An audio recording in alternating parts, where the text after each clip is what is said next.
From UFOs to ghost and psychic powers, history is riddled with unexplained events. You can turn back now or learn the stuff they don't want you to know.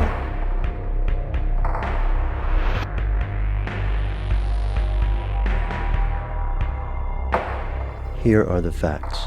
Everyone's heard of unidentified flying objects. Some people believe these objects are built by aliens or secretive government agencies. Others believe they are a trick of the light or misinterpreted meteorological phenomenon. But UFOs aren't the only mysterious things zipping around our planet. What about USOs? Unidentified submarine objects are similar to UFOs, and witnesses often report a UFO flying into or out of water. Consider the Shag Harbor event of 1967, when an unidentified flying object crashed into the waters of Nova Scotia. Witnesses supposed it was an airplane crash and reported it to the police. The police stated that they saw lights underwater and a yellow foam across the water. As the police called in more authorities to search the lake, the lights sank from view. The next morning, the Canadian Rescue Coordination Center verified that no aircraft were missing from the area or even the eastern seaboard. The witnesses' stories matched, and they had reported from different vantage points. Navy divers continued to search beneath the water for several days. The final report from the Department of National Defense stated that no crash object had been found, and the Shag Harbor case remains one of the few official cases citing an unidentified flying object.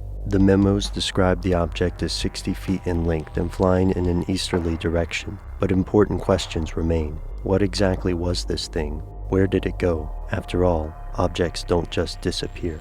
Here's where it gets crazy. Chris Stiles, a researcher for the Mutual UFO Network, followed up on the Shag Harbor incident and interviewed several witnesses to the crash. Stiles believes that the object left Shag Harbor and headed underwater 25 miles to a place called Government Wharf in Shelburne Harbor. From there, the story grows even stranger. Allegedly, a second UFO submerged and joined the first. The US and Canadian navies reputedly waited for 2 weeks, monitoring the objects until they were distracted by a Russian sub entering Canadian waters. Stiles states that the two USOs then left the water and escaped to the skies. This isn't the first USO or water UFO reported. Predictably, many conspiracy theorists believe that the USO was an alien craft or some sort of top-secret government project, such as a new generation of nuclear submarines or an even stranger vehicle. Over the years, reliable sources from militaries across the world have reported encountering unknown, inorganic objects below the water. Yet USOs suffer from the same problems as UFO cases. There's no hard proof. When the Condon Committee searched through the files of Project Blue Book, the committee members chose the Shag Harbor event as one of their cases for review, but they did not choose to contest the official findings. This lack of proof hasn't stopped conspiracy theorists, and Shag Harbor stories abound. Some people allege that fishermen in the harbor saw Navy divers emerging with wreckage. Others say that the government engaged in a cover-up,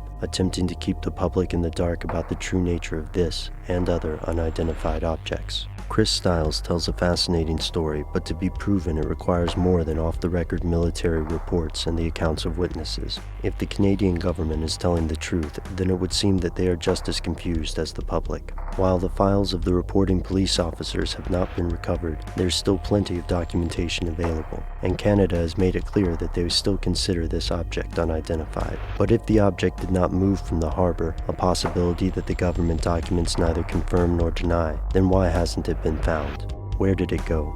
Most importantly, is there something they don't want you to know?